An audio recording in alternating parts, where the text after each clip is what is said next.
이번 시간 키워드는 대화형 AI, 자연어 처리, 프롬프트입니다. 누구나 알기 쉬운 생성형 AI와의 만남 두 번째 시간입니다. 오늘 배울 내용은 대화형 AI가 무엇인지 알아보고 좋은 프롬프트가 무엇인지 알아본 다음 대화형 AI에 적용하는 체험 활동을 해보도록 하겠습니다.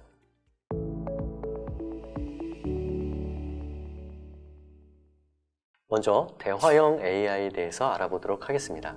일반적으로 대화형 AI란 우리가 사용하는 챗봇과 비슷한 의미예요.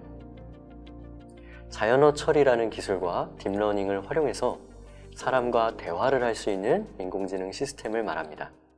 그런데 지금 제가 자연어 처리라는 말을 했는데요. 자연어 처리라는 것은 무슨 뜻일까요? 첫 번째 시간에 말씀드렸던 것처럼 기계어라는 것은 컴퓨터가 알아들을 수 있는 언어로 전기를 주었을 때와 전기를 주지 않았을 때 0과 1의 숫자만을 컴퓨터는 알아들을 수가 있습니다.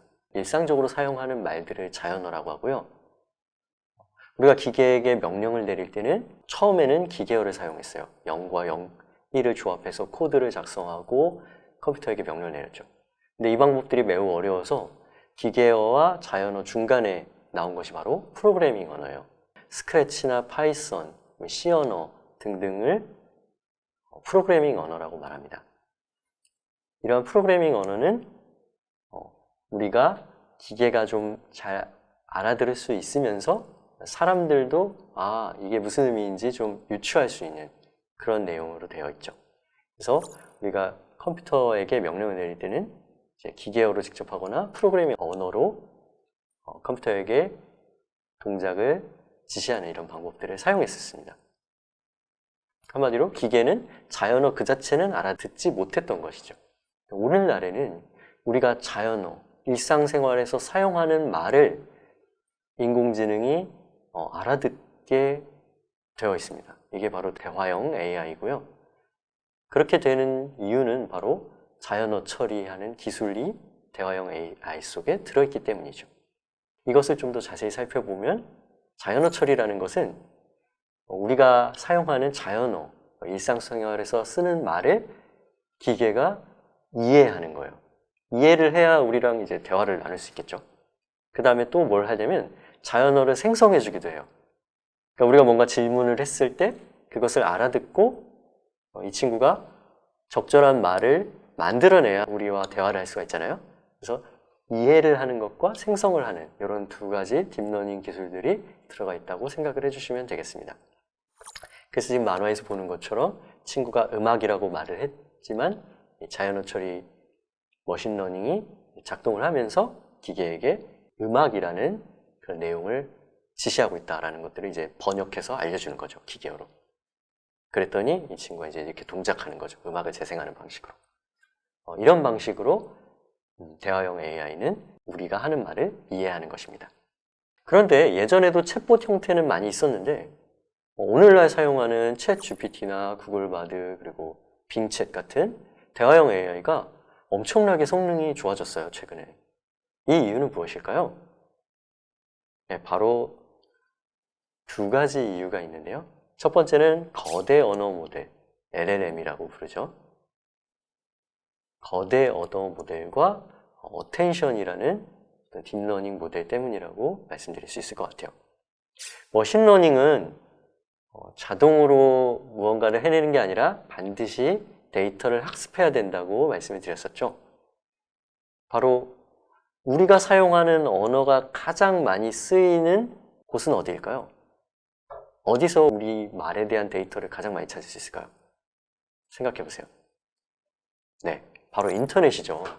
우리가 사용하는 이제 인터넷이나 책 같은 곳에서 머신러닝이 언어에 대해 학습한 것이죠. 이 양이 어마어마합니다, 여러분. 예전에는 작은 언어 데이터를 가지고 학습을 했는데 요즘은 인터넷이라는 거대한 데이터에서 학습을 하기 때문에 굉장히 성능이 좋아졌다고 말씀드릴 수가 있어요. 그리고 또 하나 최근에 가장 이제 좋아진 이유 중에 하나는 어텐션이라고 하는 딥러닝 모델 때문인데 여러분 이런 이름들을 외울 필요는 없습니다. 어텐션은 뭐냐면 중요한 단어가 뭔지 찾아주는 딥러닝 모델이에요. 여러분, 머신러닝이라는 거는 문장 속에서 원래 중요한 게 뭔지 잘 몰랐어요. 여러분 두뇌는 슈퍼컴퓨터이기 때문에 중요한 게 뭔지 쉽게 포착을 하죠. 그러나 컴퓨터는 중요한 게 뭔지 잘 몰랐습니다. 예를 들어 볼게요. 제가 이런 말을 한다고 해볼게요. 나는 오늘 슬퍼요 라고 말했을 때 여러분은 이 나는 오늘 슬퍼요 중에 뭐가 제일 중요하다고 생각합니까? 슬프다는 내용이 제일 중요하겠죠. 그래야 저 사람이 슬프기 때문에 내가 뭔가 위로를 해주든지 이런 식으로 대응을 할 수 있잖아요. 근데 컴퓨터는 나도 중요해 보이고 오늘도 중요해 보이고 슬퍼요도 중요해 보이는 겁니다. 그래서 이런 것들을 처리하는데 어려움이 있었어요. 그런데 이제 어텐션 모델은 뭐냐면 이 중에서 이제 슬퍼요가 제일 중요하다고 나름 가치 판단을 하는 거죠. 그렇게 하다 보니까 모든 데이터를 이제 살펴본다기보다는 중요한 데이터에 집중해서 처리를 할 수 있게 된 거예요. 그러다 보니 성능이 굉장히 좋아진 거죠. 다 할 필요가 없으니까. 그리고 사람들의 의도도 좀 더 잘 파악하게 된 것입니다. 그래서 이 두 가지 때문에 최근에 대화형 AI가 굉장히 성능이 좋아졌어요. 여러분, 이러한 설명이 좀 어려울 것 같아서 선생님이 간단한 예시를 보여줄 텐데요. 보이는 글씨가 있고 안 보이는 글씨가 있는데 한번 생각해 볼게요. 부먹, 그 다음에 무슨 말이 올까요? 생각해 보세요. 그다음 두 번째, 대한독립, 땡땡. 어떤 게 올 거라고 생각합니까? 네, 아마도 여러분은 부먹 다음에 찍먹을 생각했을 것 같아요. 그리고 대한독립 다음에는 만세를 생각했을 것 같습니다. 우리는 이걸 어떻게 알죠? 사람의 두뇌는 가장 뛰어난 인공지능이기 때문에 이런 것들을 맥락으로 쉽게 파악할 수가 있습니다. 마찬가지로 여러분 대화형 AI는 이런 것들을 어떻게 처리하냐면 부먹 다음에 사람들이 많이 사용하는 단어들을 통계적으로 이제 가장 확률이 높은 것들을 이제 만들어서 보여주는 거예요. 여러분, 이 예시를 선생님이 구글 검색으로 한번 보여줄게요. 네, 구글을 켜시고 제가 한번 부먹을 검색해 볼게요. 네, 부먹을 검색을 하자마자 여러분 이렇게 추천하는 데이터들이 나오죠? 이것들은 실제 사람들이 많이 검색하는 내용이라는 것입니다. 물론 이렇게 추천 검색어가 대화형 AI에서 쓰는 알고리즘과 동일한 것은 아니지만 이렇게 학습단 데이터들을 활용한다는 것을 보여주기 위한 예시예요. 마찬가지로 대한독립까지 쳐볼게요. 까지 치면 뭐 여러 가지 나오죠. 대한독립, 군, 대한독립, 선언서, 뭐 대한독립 만세, 대한독립 태극기 등등의 이 연관된 추천 검색어들이 나오잖아요. 이런 것처럼 사람들이 잘 선택하는 이런 데이터들을 만들어서 추천하는 방식을 대화형 AI에서도 사용한다라고 생각을 해주시면 되겠습니다. 이렇게 추천 검색어와 대화형 AI가 동일한 알고리즘은 아닙니다. 하지만 이런 비슷한 예라고 생각해 주시면 좋을 것 같아서 보여드린 거예요.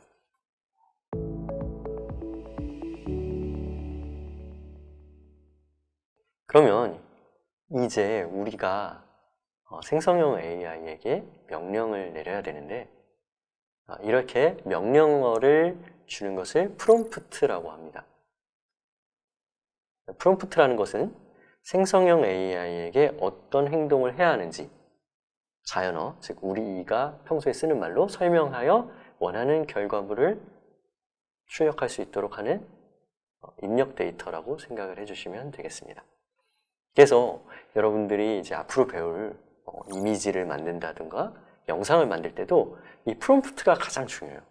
이것을 어떻게 쓰는지가 이제 가장 중요하고 선생님과 오늘 학습하는 내용을 통해서 어떤 프롬프트가 좀 좋은지 어떻게 하면 생성형 AI를 잘 다룰 수 있는 프롬프트를 만들 수 있는지를 좀 더 학습해 보도록 하겠습니다.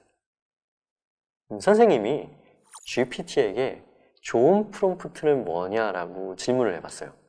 그랬더니 지금 보시는 것 같은 답변을 했습니다. 근데 내용이 상당히 그럴듯해요. 한번 읽어볼게요. 챗GPT가 잘하는 이제 프롬프트는 이런 거랍니다. 질문과 답변, 창의적인 콘텐츠를 생성할 수 있도록 하는 거, 코딩을 지원하는 거, 요약하는 거, 의견이나 리뷰를 듣는 것, 그리고 또 설명을 하는 거, 아이디어를 만드는 거, 번역해 주는 거, 그 역할극 이런 것들, 또 수학적 문제 해결 이런 것들을 한다고 이렇게 나와 있는데, 여러분들이 프롬프트를 잘 쓰는 방법 첫 번째, 목표를 분명하게 정해야 한다는 것입니다. 예시를 보여드릴게요. 초등학생도 알아듣기 쉽도록 가속도와 등가속도의 차이에 대해서 설명해주고 이에 대한 예시를 들어보세요.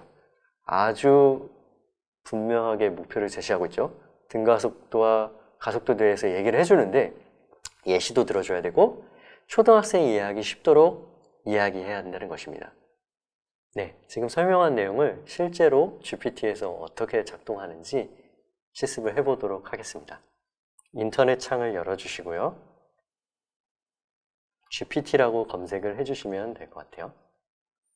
GPT로 검색을 했을 때 맨 처음 나오는 사이트에 접속을 하시고 로그인을 해줍니다. 이번 실습들은 대부분 구글 로그인을 권장을 드렸죠. 여러분 가입되어 있는 구글 아이디를 이용해서 접속을 해주시면 되겠습니다. 챗 GPT로 선택을 해주시고요.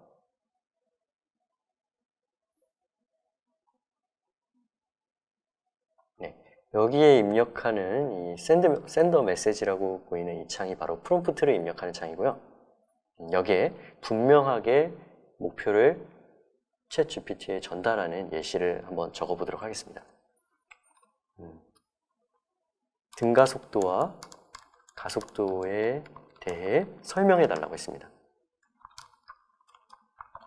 그 다음 예시를 들려달라고도 했죠.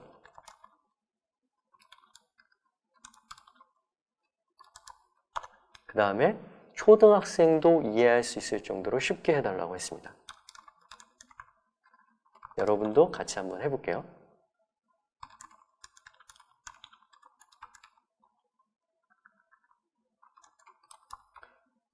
이런 식으로 말을 한 다음에 해주면 실제로 초등학생도 이해하기 쉽게 해달라는 멘트를 넣은 거랑 안 넣은 거랑 이 GPT가 대화하는 말투가 좀 바뀝니다.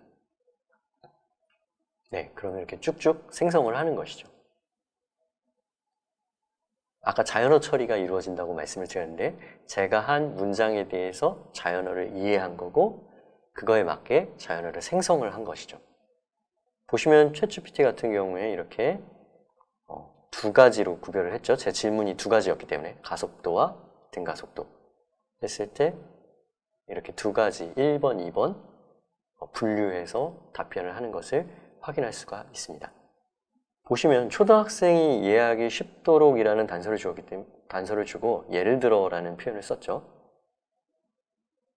그래서 예시 내용들도 이렇게 주는 것을 확인할 수가 있어요.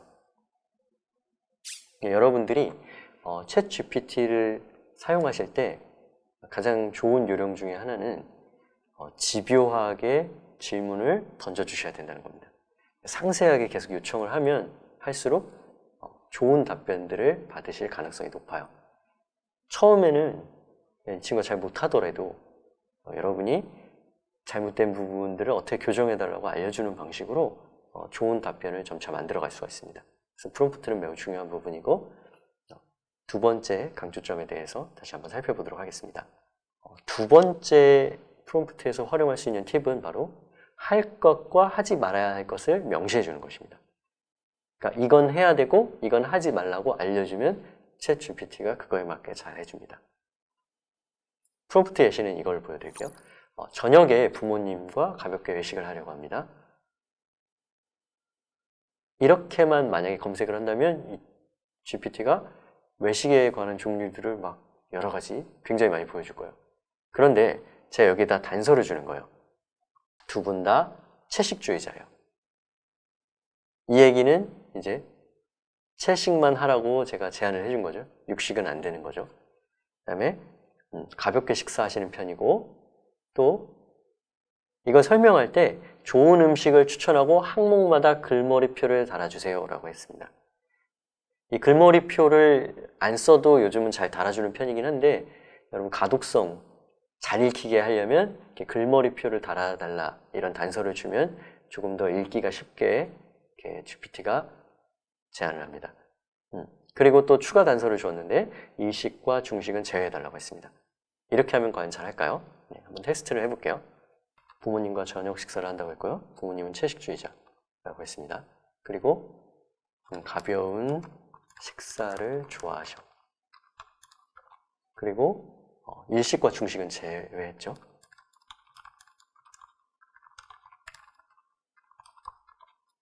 그리고 추천을 할 때 글머리표를 달아달라고 했습니다. 이런 식으로 했을 때 어떻게 나오는지 한번 볼게요. 네, 지금 여러분 여기 보시면 이 stop generating이라는 단어가 나올 때는 얘가 지금 뭔가 만들고 있다는 뜻이고요. 그 다음에 여기 보시면 작은 화살표가 있는데 이걸 내리시면 이미 만들어 있죠. 지금도 계속 하고 있습니다. 그랬더니 부모님이 이제 채식주의자라는 거에 맞게 이렇게 표로 보여주고 있습니다. 이탈리안 샐러드나 그릴 야채버거, 스파게티 에고 브루타. 이게 뭔지 모르겠는데 네, 이런 것들도 추천을 해주고 있죠. 근데 여러분들이 이런 것들을 이렇게 답변을 받았을 때 만약에 추가적으로 궁금한 게 있으면 그거에 대해서 물어보시면 돼요. 예를 들어서 지금 제가 스파게티 에고 브루타가 뭔지 잘 모르겠다고 생각했죠. 스파게티 에고 브루타가 뭔지 설명해줘 이렇게 하시면 연속적으로 이제 챗GPT에게 제안을 하는 거죠.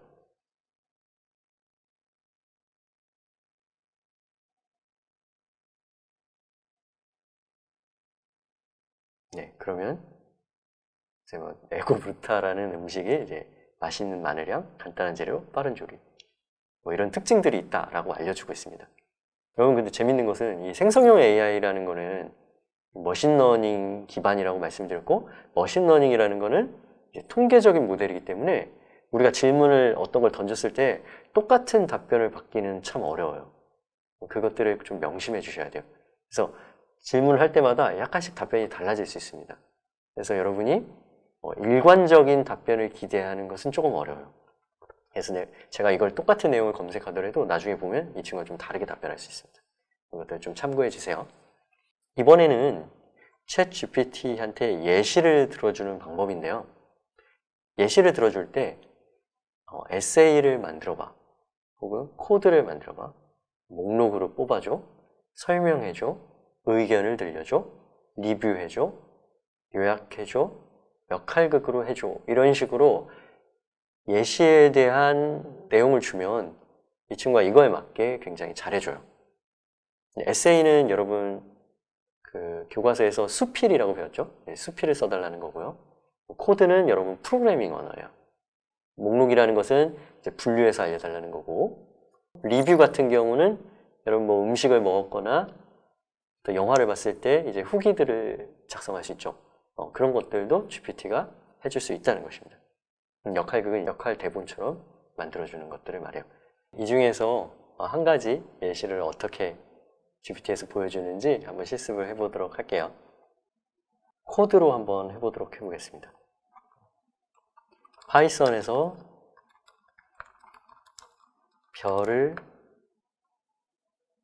하나씩 늘려나가는 코드를 만들고 싶어. 파이썬에서 되게 유명한 문제 중에 하나가 이제 별짓기 이런 프로그래밍 언어 문제들이 있거든요. 여러분들 이 자세한 내용들은 이제 나중에 생성형 AI를 이용한 코딩 만들기 시간에서 조금 더 자세히 다루겠지만 어떻게 코딩을 만들 수 있는지 한번 보여드리려고 예시로 가져와 봤습니다. 한번 해볼게요.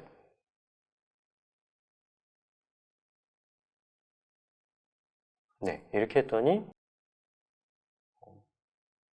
파이썬 코드 형태를 보여주고 있죠. 지금 여기에서 보여주고 있는 이런 파이썬 코드는 여러분들이 실제 파이썬 에디터라고 해서 파이썬 코드를 입력할 수 있는 그런 프로그램들이 있어요. 거기에다 직접 복사해서 붙여넣기 하시면 다음과 같은 결과값을 얻을 수가 있습니다. 프로그래밍 언어에서 지금 이런 부분들이 이제 반복문이라는 건데, 반복문을 어떻게 처리하는지 간단하게 보여주고 있죠. 그래서 여러분들 나중에 프로그래밍 언어를 공부하실 때도 이렇게 GPT를 활용을 하시면 따로 선생님을 두지 않아도 혼자 이제 해보면서 공부를 할 수가 있게 되는 것이죠.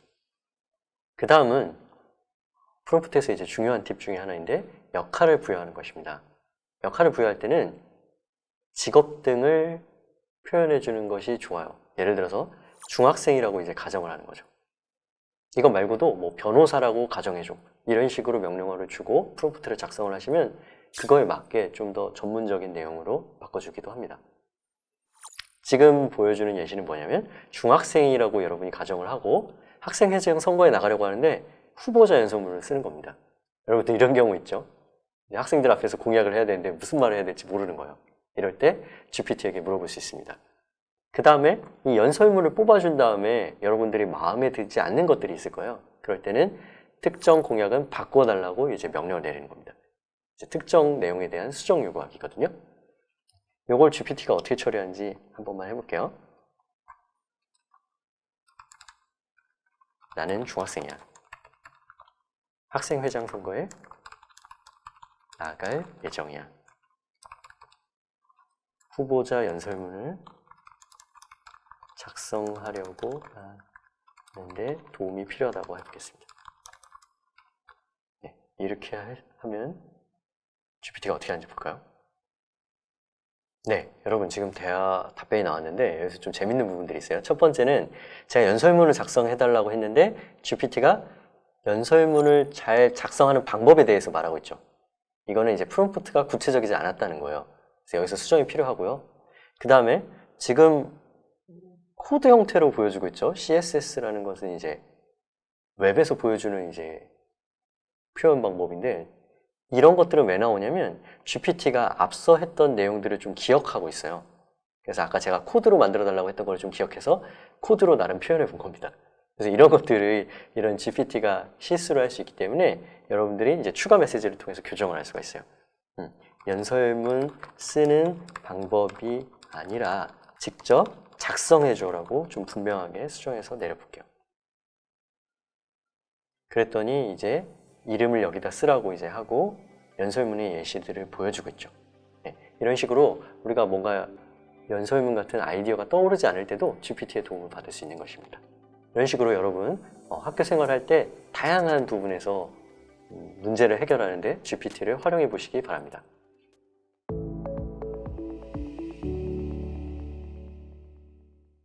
여러분 지금까지 챗 GPT를 배워봤는데요.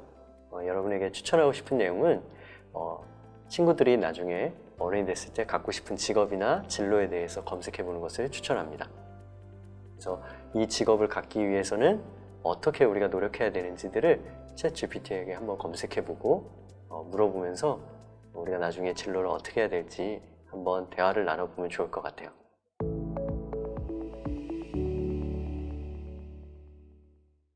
네, 오늘 누구나 알기 쉬운 생성형 AI와의 두 번째 만남 시간이었는데요.